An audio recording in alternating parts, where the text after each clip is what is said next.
U Iraku su u jeku pripreme američkih snaga za odlazak. Kako je najavio predsjednik Barack Obama, rok je kraj ove godine. Gotovo 8 godina od invazije, posljednjih 45.000 američkih vojnika završit će misiju. Bila je to operacija mijenjanja jedne države uživo bez jasnog predloška. Na to je godišnje odlazilo 1000 milijardi dolara. Na zadatku samo Amerikanci izgubili su 4500 vojnika. Najveće žrtve bili su sami Iračani, mahom civili. I došlo je vrijeme odlaska stranih postrojba. No što ostavljaju iza sebe? U Iraku više nije diktatura, ali ni demokracija koja se tako gorljivo zazivala. Ono što Iračani imaju jest neka vrsta nasilne policijske države. Kada stranci odu, hoće li Iračanima život postati još opasnijim? Naime, u rujni ih je u bombaškim napadima ubijeno gotovo 200. Prije tjedan dana 22. Mnogo je toga i dan danas neotkriveno u vezi s invazijom na Irak. Je li upravo jedan Iračanin dao signal nakon čega se politička i vojna mašinerija nije više htjela zaustaviti? Irački inženjer 99. zatražio je politički azil u Njemačkoj. Što je za to ponudio? Podatke gdje Saddam Hussein drži oružje za masovno uništenje. Mnogi su u to posumnjali. Obavještajci su se uskomešali. UN-ovi inspektori uzalud tražili. No to Colina Powella nije zaustavilo. On je održao moćnu prezentaciju pred Vijećem sigurnosti. Podsjetimo se tih 40 dana uoči rata i čovjeka čije su laži stajale života na stotine tisuća njegovih sunarodnjaka.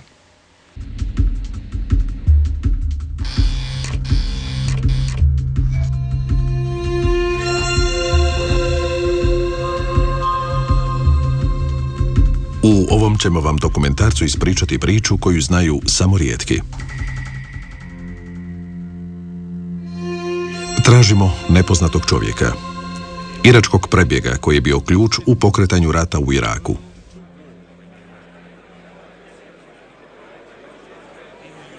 Njegovo je svjedočenje postalo ključnim dijelom najvažnijeg govora održanog u UN-ovu Vijeću sigurnosti uoči ulaska u rat.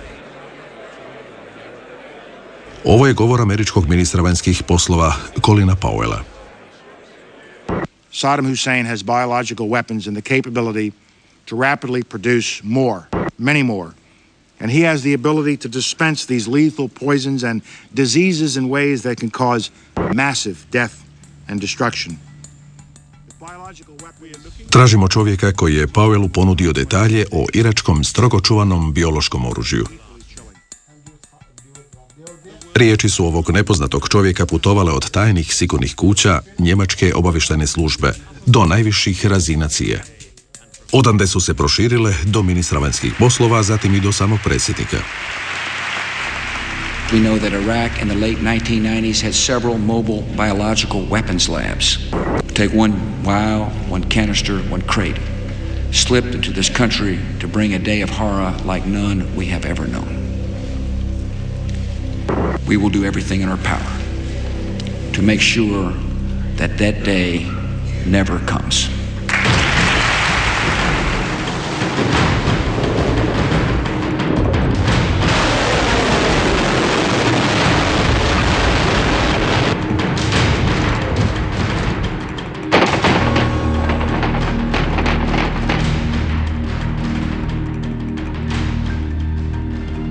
Krećemo u lov na duha.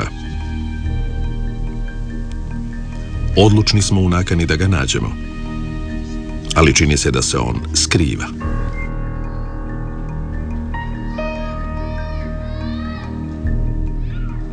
Svoju potragu za čovjekom pod tajnim imenom Curveball, odnosno felšana lopta, počinjemo u ovom azilu u Njemačkoj.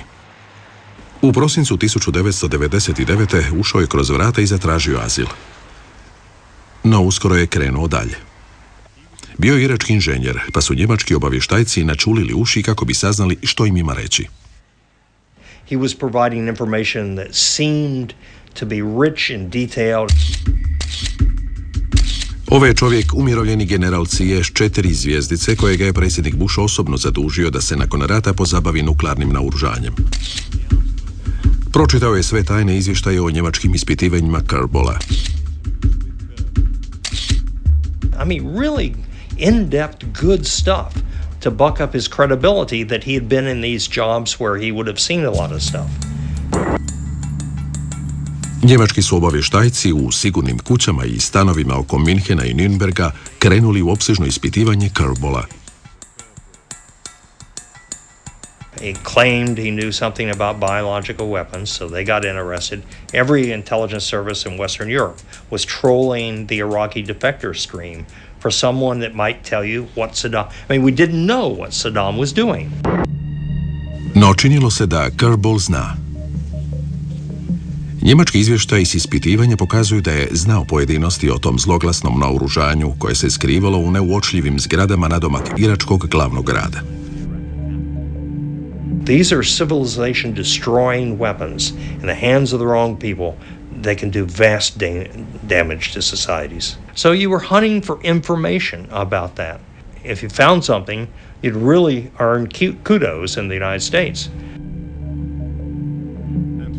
Za njemačke obavještajce to značilo da svojim kolegama iz CIA mogu dati ono što su Amerikanci željeli više od bilo čega.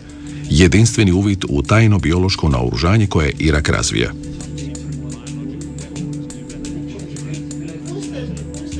Na tome je profitirao i izvor svih ovih podataka.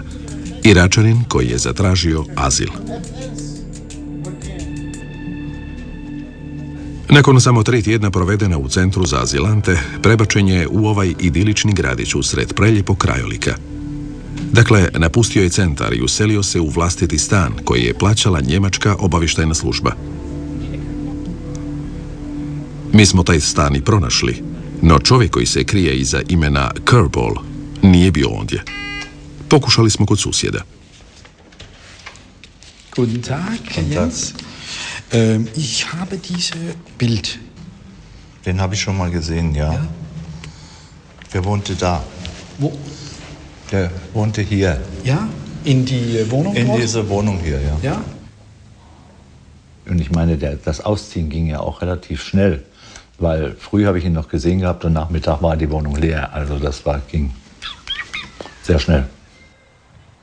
Drugi Iračani zaglave u centru za azilante i po nekoliko mjeseci, pa čak i nekoliko godina.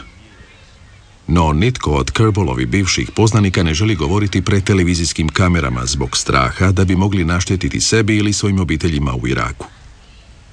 Međutim, saznali smo da je Curveballovo pravo ime Rafid i da je veoma dobro živio. يعني شقة فخمة، أثاث فخم، كمبيوتر، كل شيء، تلفزيون، موبايل، كل شيء. والله هو قال احنا طبعا اكيد تفاجئنا لما شفنا انه احنا كمان احنا لاجئين، ليش احنا ما عندنا هاي الامتيازات؟ فهو قال الحكومة الألمانية تعطيني مصاري او فلوس عشان اشتري اثاث واي شيء اريده يعني يحتاجه هو.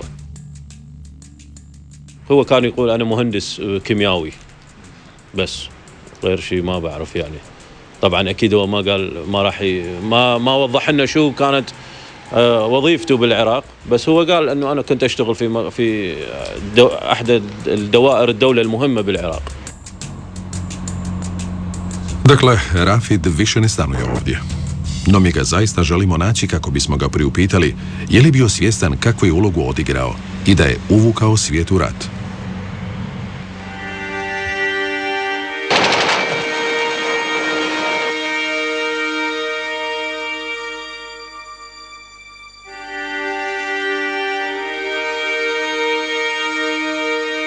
There's a real case to be made that without his information that the war wouldn't have happened. There really is a strong case for that. Ovaj novinar za Curveballom traga već 2,5 godine. Radi za Der Spiegel, vodeći časopis u Europi. I went to my boss and said that if we don't manage to find this guy who provided the key intelligence which was used to sell the war, we should all go up to the top of the building, hold hands and jump off because we don't have the right to exist as an investigative magazine show anymore. Godinama je samo mali broj ljudi znao kakvu je ulogu Rafid imao. No novinari su u mutnome svijetu obavještajnih službi iskopali ime Curveball. Pa jednoga dana, 5 godina nakon što je rat službeno priveden kraju, fotograf časopisa Der Spiegel potajno pokušao snimiti čovjeka koji se krije iza tajnog imena. we actually thought he would probably move away like that afternoon, and we were very worried that we'd never find him again. Uspjeli su snimiti ove mutne fotografije. No Rafid, novinaru Der Spiegla, nije ništa htio reći, osim jedne sitnice koja mu je baš bila na pameti. Rafid said to me, I never told anybody anything about weapons of mass destruction.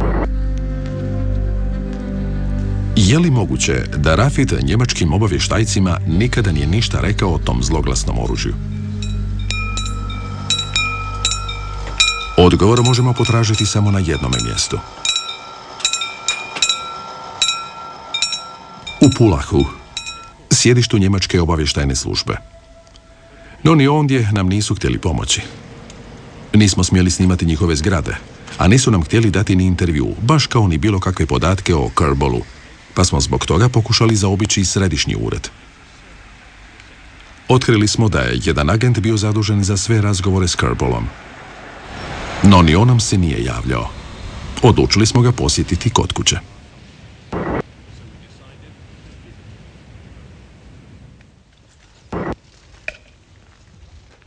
Hello? Hello? I'm from the Danish television. Would you have 2 seconds to talk with me? About what? I think you have relation to the Kerbol case. I think you were the person that interrogated him. Oh, sorry, I can't talk about this. I'm sorry. But it's just a few questions. I would very much like to talk to you about it. Just, to give me an idea of, who this man was and what your work was. Sorry, you have to ask other people. Why is that? Sorry, I'm not allowed to talk about it. You're not allowed to talk about it? Right. Okay, because it was just a couple of questions. No. Okay. Thank you. Okay, thank you. Bye. Bye.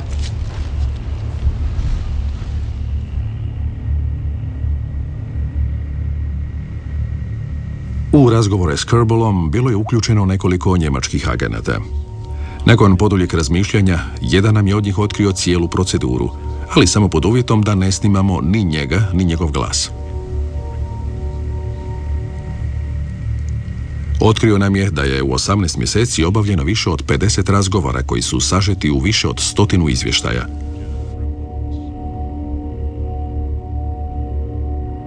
Novi je izvor njemačkim obavještajcima ispričao o tajnom pogonu koji je s pomoću spojenih kamiona proizvodio neke od najubojitijih bioloških otrova na svijetu.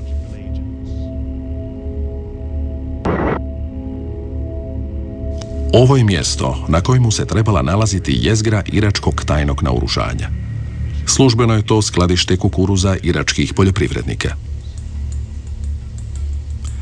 No prema njemačkim izvještajima, Kerbol je tvrdio da je skladište samo krinka, te da se onama odvoze kamioni kako bi ih spojili u sustav koji je on sam pomogao razviti.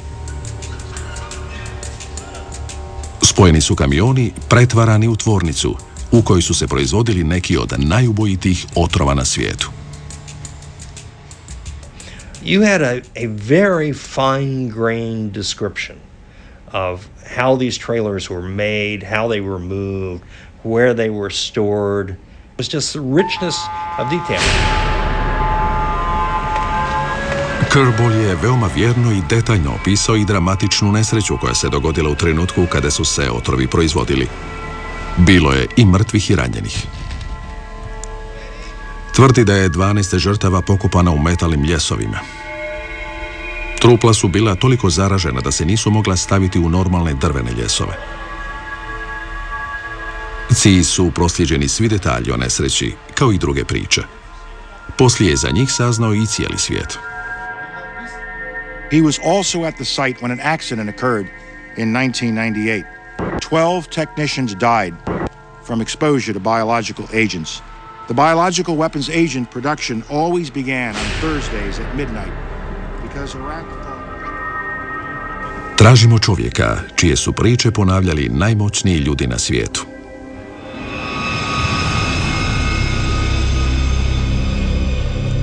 U Njemačkoj nas potraga odvodi na njegovu posljednju adresu. Sada znamo da je osnovao obitelj, te da je na ovom području stanovao prije manje od 6 mjeseci. They left overnight. They left overnight? Yep, they disappeared overnight. My son was playing with his son in the evening, and they was talking about the next day of something, and next morning they were gone. Zašto je ponovno nestao? Koga se boji? Naš tajni izvor iz njemačke obavještajne službe otkriva da ih je takvo ponašanje zabrinjavalo čak i za vrijeme ispitivanja. Nestabilan je. Svađa se s agentima i, što je još gore, povlači ono što im je rekao. Na kraju se više nije ni želio naći s njemačkim obavještajcima. Američki agenti koji su boravili u Njemačkoj saznali su za njegovu nesigurnost. Upozorili su CIA da je Kerballova vjerodostojnost upitna, te da nitko nije uspio potvrditi njegove riječi. No, nakon godine i pol ispitivanja, svi su njemački izvještaji predani CIA. A onda se jednog dana, početkom rujna 2001. svijet zauvijek promijenio.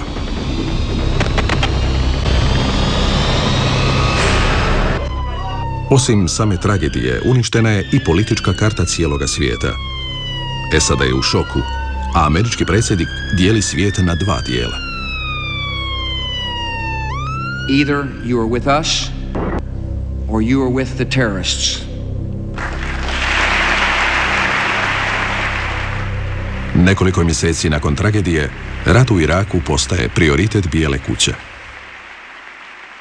States like these and their terrorist allies constitute an axis of evil, arming to threaten the peace of the world by seeking weapons of mass destruction. Njemački izvještaji dobivaju ključnu ulogu. Iako su prošli mjeseci otkako je posljednji put pristao na razgovor s njemačkim obavještajcima, izvještaji su u Americi postali pravi hit. He was supporting the policy arguments that the White House wanted supporting. And here you had a guy who was describing in great detail, and particularly after 9/11, a weapon system that was seen as potentially a major threat to the United States. So yeah, it was important to have it. Ovaj je čovjek bio jedan od najstarijih obavještajnih časnika u Sjedinjenim Državama. Njegovo područje bio je Irak, a Bijela ga je kuća stavljala pod strahovit pritisak. The meetings I attended about this time, including one or two at the White House, all had to do with shaping the message. It was all selling. Whether the particular reporting really was well-founded, whether it was credible upon investigation, whether it was supported by other sources was not important to those selling the war. What was important was what kind of public impact it would make. Bijela je kuća došla na genijalnu ideju. Zašto ne bi Kerball nastupio na američkoj televiziji i govorio o biološkom oružju? Bio bi to nevjerojatan argument za odlazak u rat. Predsjednik se u Kongresu upravo spremao održati godišnji govor o stanju nacije. Bijela je kuća htjela da se Kerball nakon toga pojavi na nacionalnim TV mrežama. No njemački su obavještajci zaštitili svoj izvor. Amerikancima nisu dopuštali da razgovaraju s njim. Što više, CIA nikada nisu ni rekli njegovo pravo ime. German intelligence agents never came up with what was for me a convincing story of why they did not allow the U.S. to have direct access to him. The Germans have a lot to answer for in this story. Not only did they not do a good job handling this defector, they did a horrible job of trying to facilitate others who were going to take action. Kada je Bush izašao na podij da održi govor o stanju nacije, možda i najvažniji govor njegova mandata, raspršene su sve sumnje u Kerballovu vjerodostojnost. We know that Iraq in the late 1990s had several mobile biological weapons labs. These are designed to produce germ warfare agents and can be moved from place to a place to evade inspectors. Before September the 11th, many in the world believed that Saddam Hussein could be contained. But chemical agents, lethal viruses, and shadowy terrorist networks are not easily contained.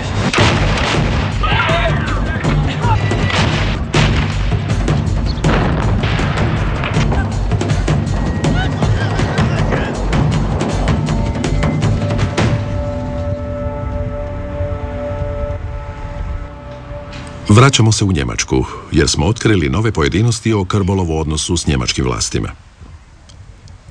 3 dana nakon što je iznenada nestao, u njegov je stan nahrupilo 20 njemačkih specijalaca, što su susjedi u čudu promatrali.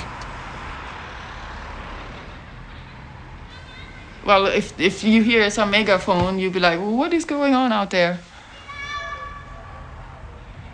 Kada smo o toj raciji upitali vlasti, naišli smo na zid šutnje. A ne znamo ni zašto je tako iznenada nestao. Barem su susjedi bili razgovorljivi. Oh, there was like rumors that he was searched from his country, that he was a traitor. Then there was like other rumors that he forged his name. Budući da smo znali njegovo pravo ime, tu smo glasinu uspjeli provjeriti. Međutim, u općini su nam rekli da nemaju nikoga pod tim imenom.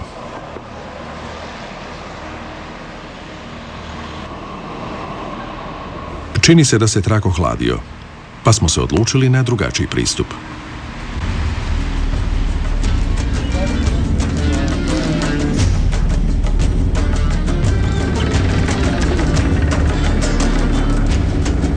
Došli smo u Kerbalovu domovinu Irak i njegov rodni grad Bagdad. Odrastao je ovdje, u nekoć veoma lijepom predgrađu Bagdada. 6 godina nakon invazije, ovo je jedno od najopasnijih mjesta u cijeloj zemlji, čak i na cijelome svijetu. Naši su nam naoružani čuvari za snimanje dali samo 15 minuta. Ovo je dom u kojem je Kerbal odrastao kao najmlađi od 9 djece. No nitko ne želi pred kamere, pa se naša potraga nastavlja.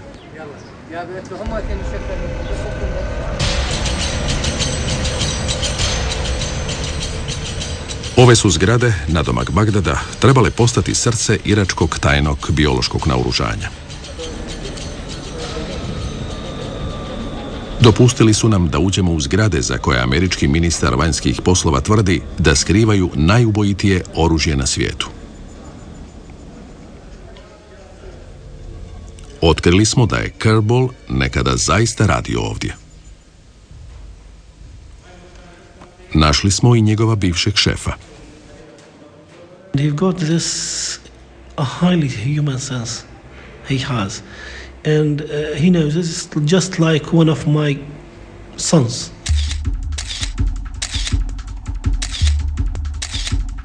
Ovo je Kerbalov bivši šef koji se sjeća njihova prvog susreta. Well, he's a guy, he's a convincing guy. When you talk to him the first time, he show a good part of him, and he's good in show business. Ovo je video snimka s vjenčanja doktora Freja iz 1993.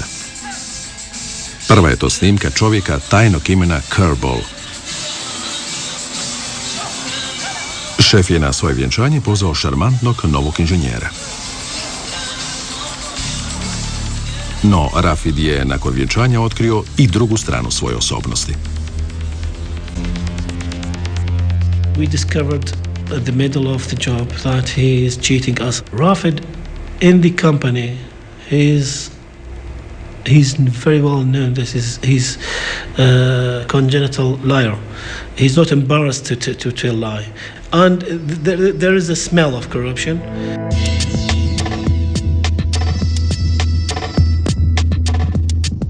Tvrtka organizira veliku svečanost, pa šef svom mladom inženjeru odlučuje pružiti posljednju priliku. Među uzvanicima je i nitko drugi doli zet Sadama Huseina. Dobiva cvijeće, a Rafidu je povjerena odgovornost za važne nabave. No prema njegovu bivšem šefu, Rafid je uhvaćen zbog muljenja s troškovima. If he will be reported to the security, he will be sent to jail. we don't want to put him in a critical path while he is just young. No izvori tvrde da je nakon otkaza ponovno počinio prijevaru. That's his way of working all the time. The first step is to get the trust of the people who work with, and he's showing the best part of him, and then when he gets your trust, he do the nasty job. Sada je iračka policija imala i nalog za uhićenje. Rafid se je dao u bijeg i otišao iz Iraka.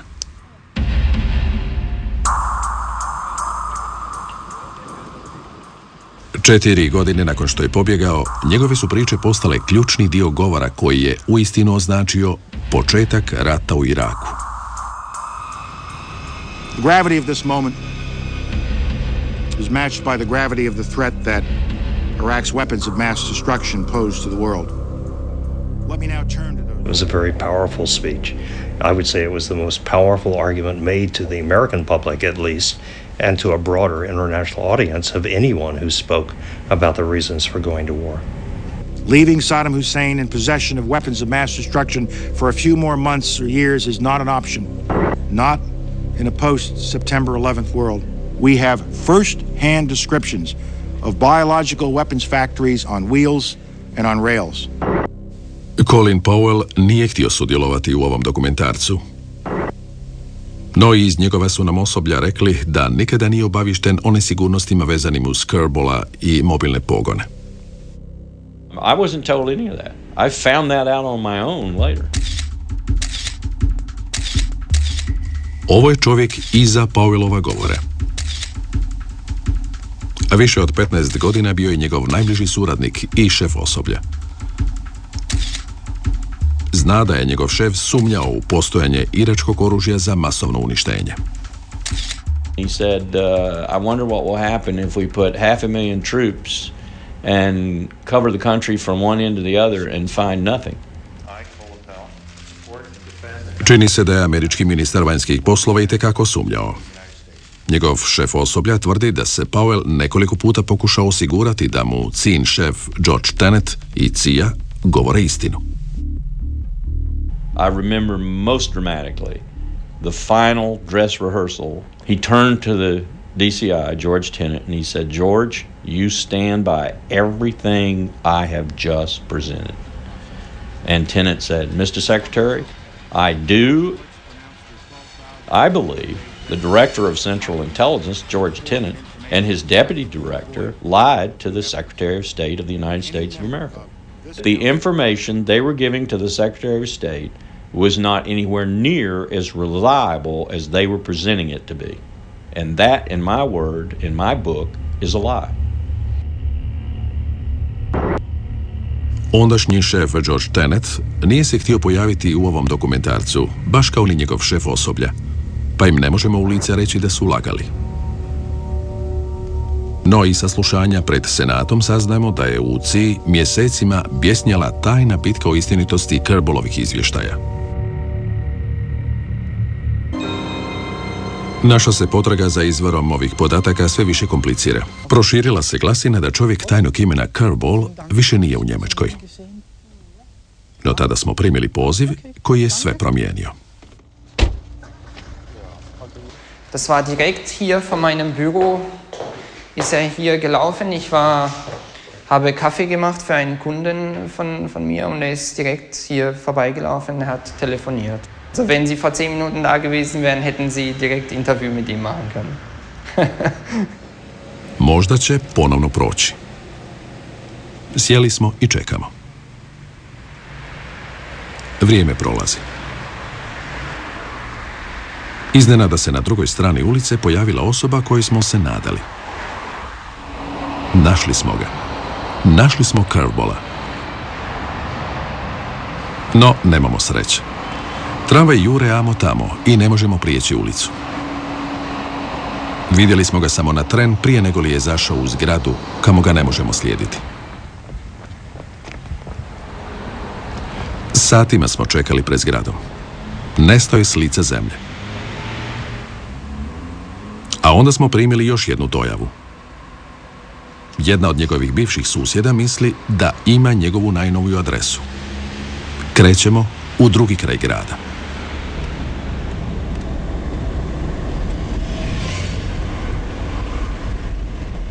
Kennen Sie diesen Mann? Haben Sie diesen Mann gesehen? Ja. Ja? Ja. Er ist ein Kunde von mir. Er kommt da regelmäßig, aber gestern auch da. Okay. Aber ich kann Ihnen nicht sagen, wo er wohnt. Also er muss hier in der Richtung irgendwo wohnen. Nakon još jedne dojave, saznali smo da čovjek koji stalno nestaje sada živi u ovom ulazu. Sjeli smo i čekali.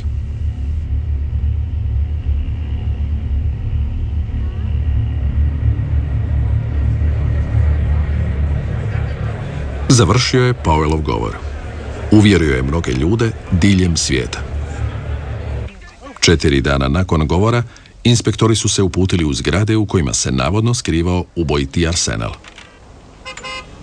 Nije bilo sumnje da će UN-ovi inspektori pronaći postrojenja koje je Powell tako detaljno opisao. Rat će početi tek za 40 dana. When I went to the site, I didn't say, oh, this was the place that Powell was talking about. No. Being there, I just thought this was another piece of bad intelligence.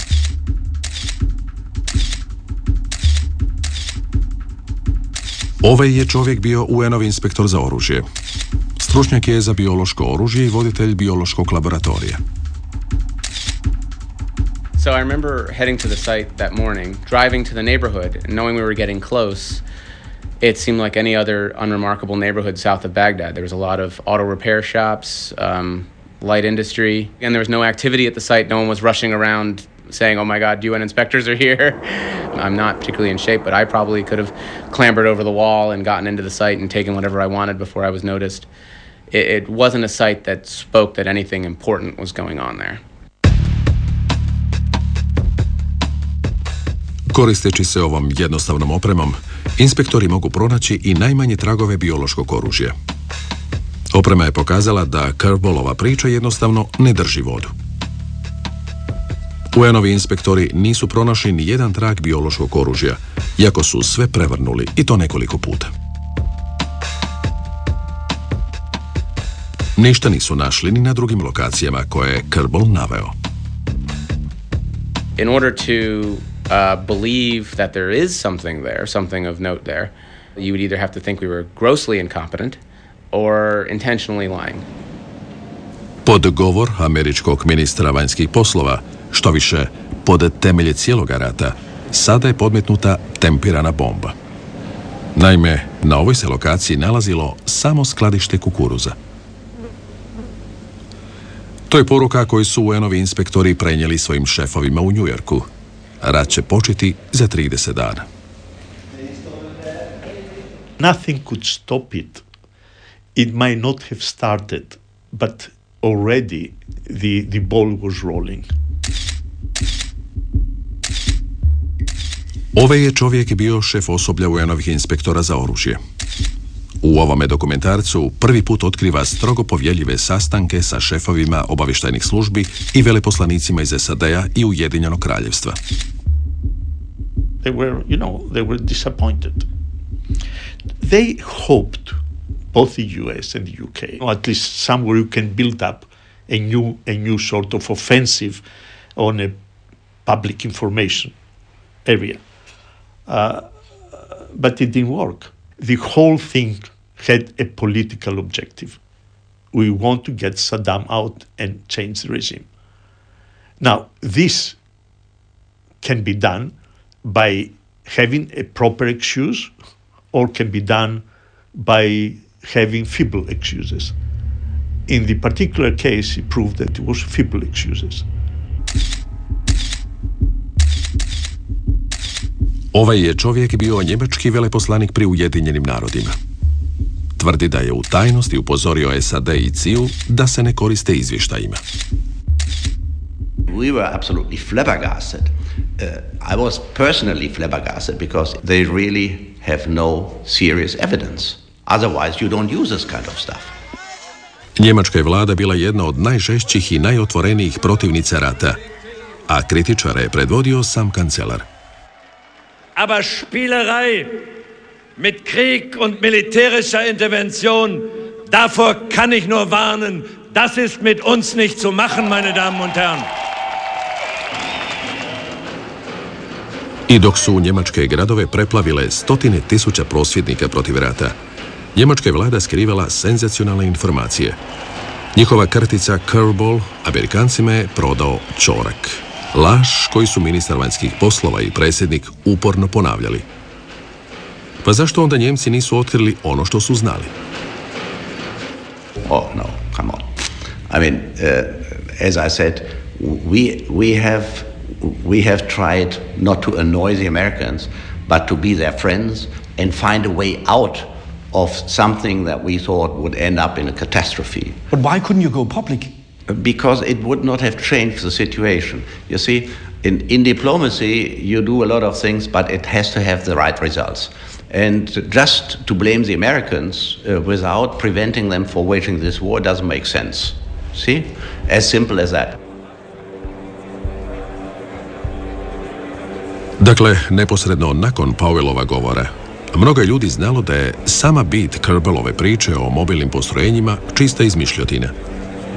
No, tu su činjenicu utajili brojni šefovi UN-a, veleposlanici i šefovi obavještajnih službi iz SAD-a, Ujedinjenog kraljevstva i Njemačke. Nitko nije oglasio zvono za uzbunu. Svi su se držali naputaka i dopustili da huškači svijet i dalje plaše iračkim smrtonosnim oružjem. He has weapons of mass destruction, the world's deadliest weapons, which pose a direct threat to the United States, our citizens, and our friends and allies. Mjesec dana poslije, američki je predsjednik objavio da kreće u rat kako bi oslobodio svijet od iračkog oružja za masovno uništenje.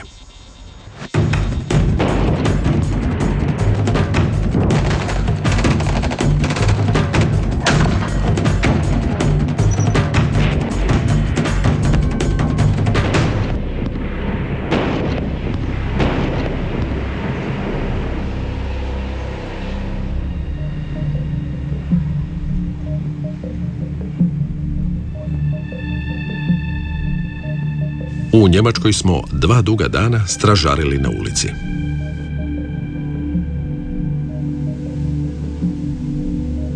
I onda su se kasno poslijepodne vrata i otvorila.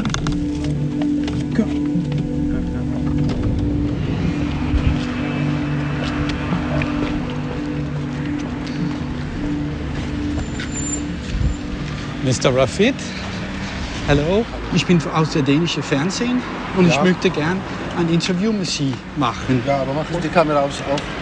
Machen Sie die Kamera auf. Machst du? Ja, auf. Pokušali smo ugovoriti intervju, ali prijetio je da će zvati policiju.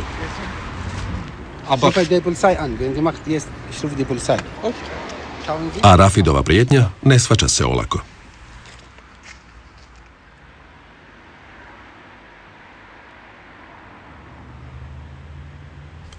Pokušali smo razgovarati s njim, pa nas je pozvao da uđemo na kavu. Kaže da piše knjigu o svemu što se zbilo tijekom ispitivanja. U međuvremenu je telefonirao s drugog kraja stana. Nekoliko minuta poslije saznali smo i zašto. Dojurila su 3 policijska auta sa uključenim sirenama. Snimili smo njihov dramatičan dolazak, no snimka više ne postoji. I to zahvaljujući onomu što se dogodilo nekoliko minuta poslije. 6 njemačkih policajaca u pancernim odorama nahrupilo je u stan, a nas su ispratili bez ikakva objašnjenja. Iznenada smo se našli usred složenog odnosa Njemačke i Curveballa. The thing that most puzzles me about the German behavior is the Germans who now claim, this guy's a defector. We knew he wasn't good, and etc. Normally, when you have a defector who you conclude is a fabricator, you do what is technically called burn them. That is, you cut them off, you don't pay any longer a stipend, you don't give access to them, you don't protect them. They're gone, they're used. The Germans continued to pay money to Curveball. They continued to manage him. Policija nam je naredila da se više ne približavamo području i da više ne zovemo Rafida. schlecht. Dann bitte Ihren Führerschein oder ähnliches. Machen Sie die Kamera aus. Und dann bitte Ihre Adresse. Machen Sie die Kamera aus. Gib es uns her. You cannot do this. No.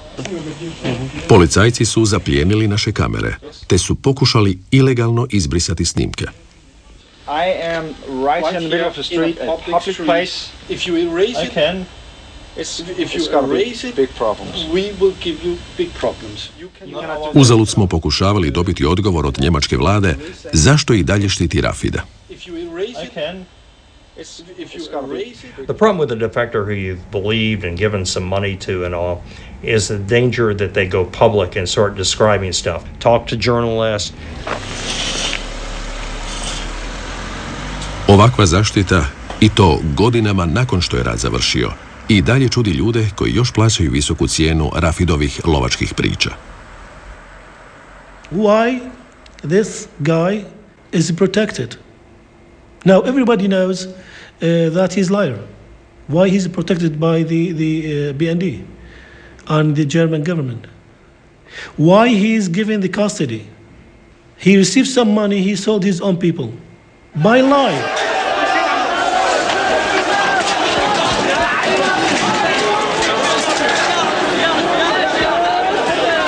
A disaster has occurred due to this lie.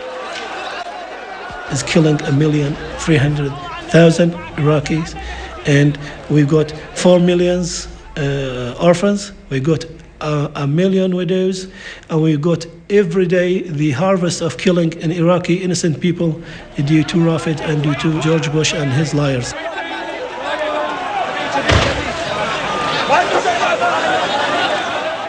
Bivši je šef trenutačno osjetio posljedice Krbolovih izvještaja.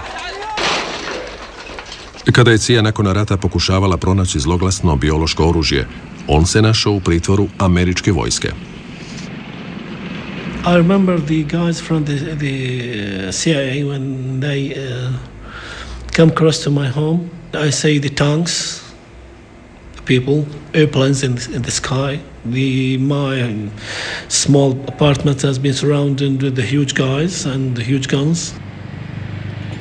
Kaže da je nakon pritvora slijedilo 20-ak mučnih ispitivanja.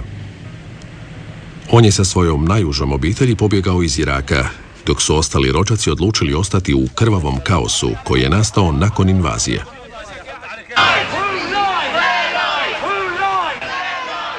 Skandal oko nepostojećeg oružja donio je velike probleme šefovima vlada koji su njima opravdavali odlazak u rat.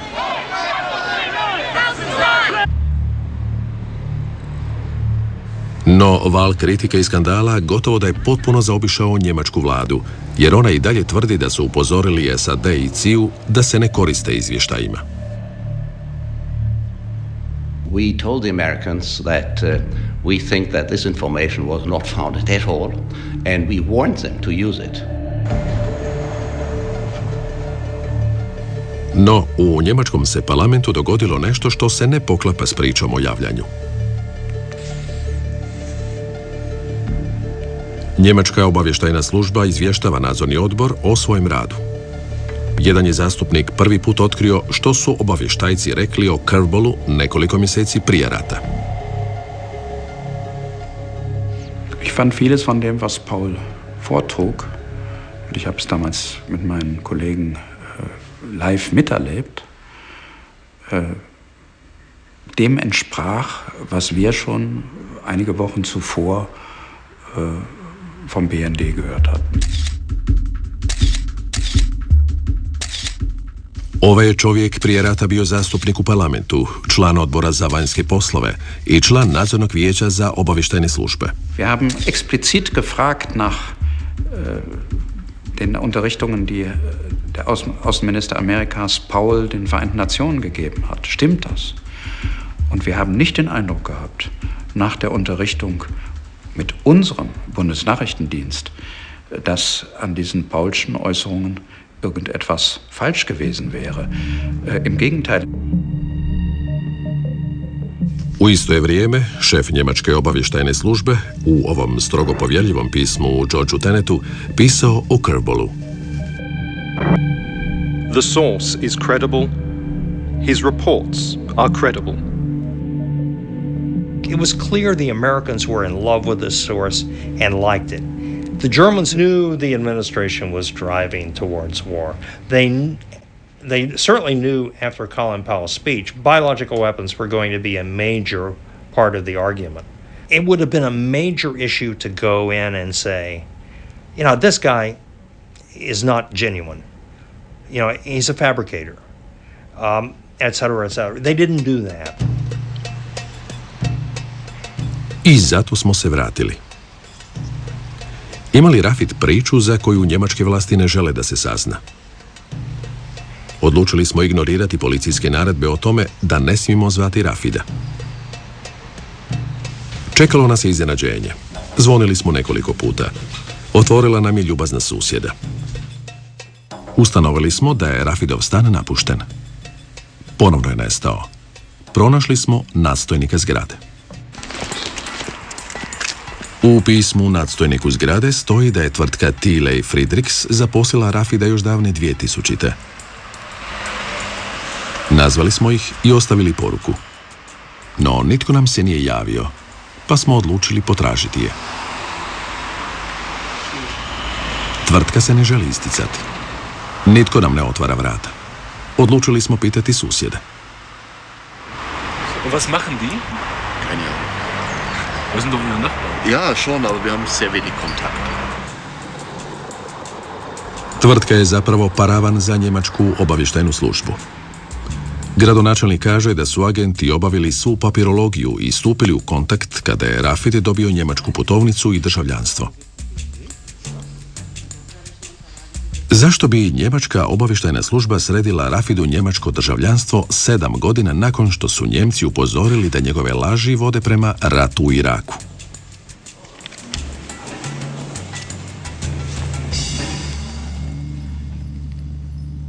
Odlučili smo prisiliti njemačke obavještajce da progovore. Čekamo njihova šefa. Herr Uller, wollen Sie uns sagen, warum Sie Köfbold trotz seiner Lügen bezahlt haben? Werde ich Ihnen nicht antworten. Warum nicht? Das ist meine Sache. Und warum haben Sie ihm zur deutschen Staatsangehörigkeit verholfen? Auch das ist falsch.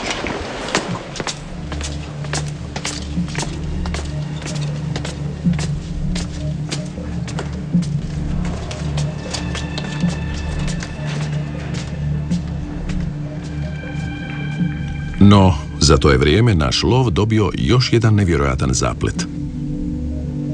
Rafid se predomislio i sada želi razgovarati. Ponio je veoma zanimljiv dokument, ugovor između njega i obavještajne službe prema kojemu će primati mjesečne isplate i to punih 15 godina. No, ugovor mu brani svaki kontakt s novinama ili televizijom. Je li Rafid prodao svoju šutnju za novac i njemačku putovnicu? Rafid tvrdi da je obavještajna služba raskinula ugovor i da mu više ne plaća. Za intervju traži 40.000 eura. Budući da ne možemo i ne želimo platiti, ne želi više reći ni riječ, te odlazi.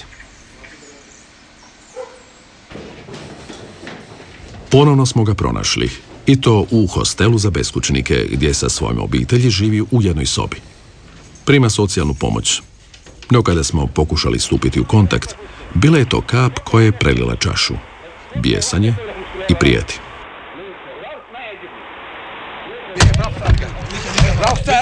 Ich mach die kaputt. Ich mach die Kamera kaputt.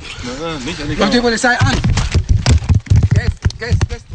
Die Kamera zu Hause. Die Kamera zu Hause. Zgrabio je našu kameru i pobjegao s njom. Mein Name ist Janabi. No policija ovaj put ne reagira.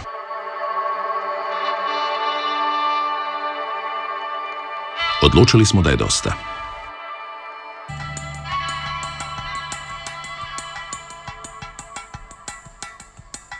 Mjesec dana nakon što su nastale ove snimke, Rafid je razgovarao s britanskim listom Guardian. Priznao je da je lagao njemačkim obavještajcima, no isto tako tvrdi da ga Njemci nisu ponovno pitali o biološkom oružju jer su znali da njegova priča nije istinita. Također je tvrdio da ga je njemačka tajna služba prisilila da se drži svoje priče.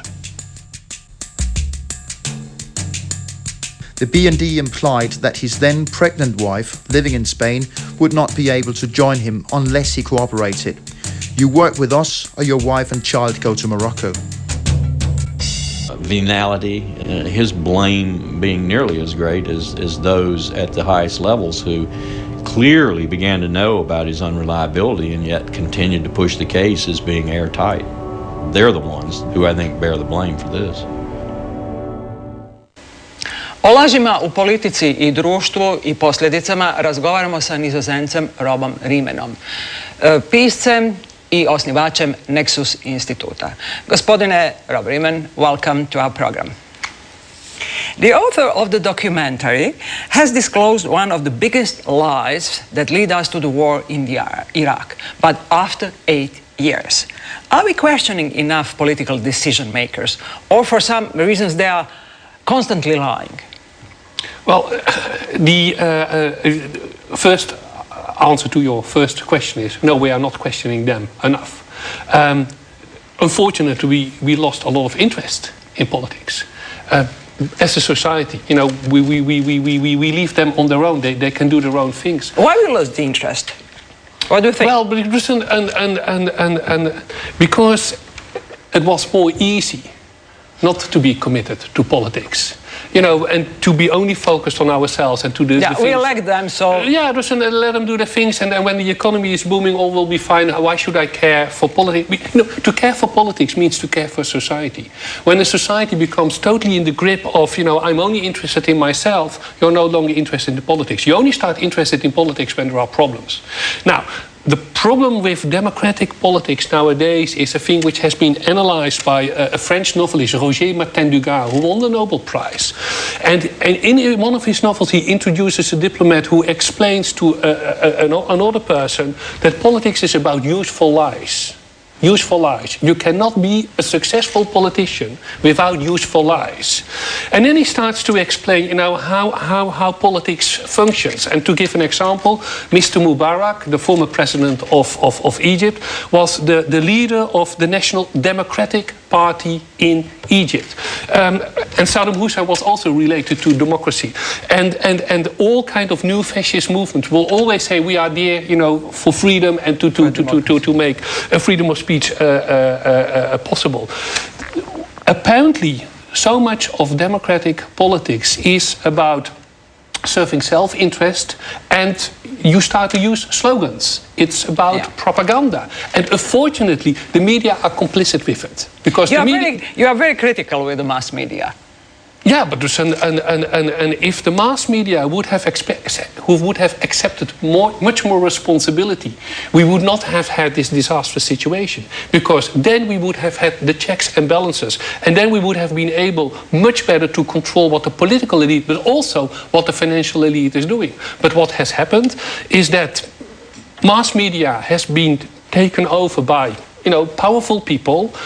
Robert Murdoch and others, they are using mass media in the sense of, you know, to give information, etc., etc. It's not about information. It's about selling. It's only about selling. And then look what happened. In the 90s, we all started to believe that the financial world will be the savior of the world and will make us filthy rich. And so the economic pages were growing, and the book pages and art pages were disappearing. And the whole notion of serious information disappeared because, you know, people want to be amused. And now we are, you know, facing the consequences of a mass lying and self-illusion. So it is high time that people stand up, accept their own responsibility, and say, look, you know, we as a journalist, we only go for quality and we go for true information and for you know, really explaining what's going on. How do you see the present demonstrations all around the world caused by economic crisis? Yeah, is that the beginning of something really big change? Let's hope so. But the real change should be that people become aware of the fact that a society which is solely, totally focused on making money is running for disaster. And again, this is the lie we started to believe in after the fall of the wall. Dus the market ideology. The market ideology will solve everything. That is not true. And why is it not true? Because in a society where everything is related to money, what we are losing is content. We are losing is quality. What we are losing is meaning. And to make life meaningful is not about becoming more rich, but it's about having a proper liberal education, knowing the world of the arts, to be able to express yourself, to have an understanding of what is truly important in life. And all these things have disappeared, are gone. We are no longer interested in arts and culture. We are no longer interested in philosophy. We are no longer interested in thinking ourselves and being critical, because whole education is focused, like the media, on what's good for the economy. But what's good for the economy is not good for mankind. Is it a fertile ground for extremism, for fascism, as you mentioned? Well, of course, look, and our society did not change that much if you compare it with the 20s and in the 30s. Yes, we have the iPad and the iPhone, but that's not really a big difference. It's a new instrument, nothing more than that. So the same kind of political climate is there again. And when people have a sense that they have lost their identity, when they experience a certain kind of emptiness, because yes, they have money and they have the iPad and they go on the game, but it is empty. It is empty. It's not real. It's not about real friendship. It is not about real meaning. When they experience this, and when they no longer are trained to think for themselves and to be critical, then the world and the gates are going wide open for all the charlatans. As in my own country, Mr. Wilders is a fascist and he's an extreme charlatan. But he is running a freedom party. What is a freedom for him? Well, there is a famous saying by the German great novelist Thomas Mann, who once said in 1942, American audience, he said, Americans, let me tell you, if fascism will ever come to America, it will come in the name of freedom. They are always, as Mr. Mubarak and all the dictators say, I'm there to promote democracy. Fascists will always say, we are there to promote freedom. But the main thing is, people no longer have a capacity to see what really is going on. We have become lazy. In a certain sense, we have become spoiled. We no longer want to think, and we leave everything to others. And again, if people are no longer thinking in terms of moral values, but only in terms of desires, greed, or fear, then there are always priests, charlatans, and all those people say, just listen to me. I will give you the solution. We have seen that before, and it's happening again. A year ago, you published the book, Eternal Return of Fascism. What were the reactions in your country? Extremely negative. Extremely negative and extremely positive at the same time. The negative criticism came from the elites. Why? Because I have two statements. My first statement is, with Mr. Wilders, we have a return of fascism in this country. My second statement is, blame on the elites. Because if the elites would have been functioning well, we would not have been in this situation. What is your vision about Europe in the future? What kind of Europe we will have? To speak with Shakespeare, to be or not to be is the question. And there will be Europe or there will be no Europe. But let us be aware of the fact if there is no longer Europe, because now, again, all these forces are against Europe. Here in Croatia, you're hopeful that you will be a full member next year. Let me tell you, if Mr. Wilders will win the elections, he will block. He will simply block that Croatia will ever become a member of the EU. Because he's not interested in the EU. He thinks that the EU is as much a danger as the Islamists. And they are all lies. Because, he wants to protect the nation state and the purity of the Dutch people, etc., etc., etc. If there will not be a Europe and not an EU, Europe will make the same mistakes with even graver consequences than we have seen in the 20th century. So there is no way back. We have to work on a Europe, but we have to work on a much better Europe. Mr. Riemann, thank you very much for joining us in our program. My pleasure.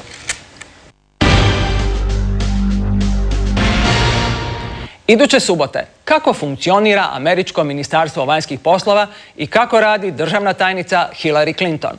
Političarka od formata, tvrde mnogi, gotovo je neprekidno u pregovorima. Primarni su američki ciljevi, bilo da je riječ o Pakistanu, Izraelu, Afganistanu ili Egiptu. Za 7 dana putujemo oko svijeta s Hillary Clinton. Do tada, hvala vam i doviđenja.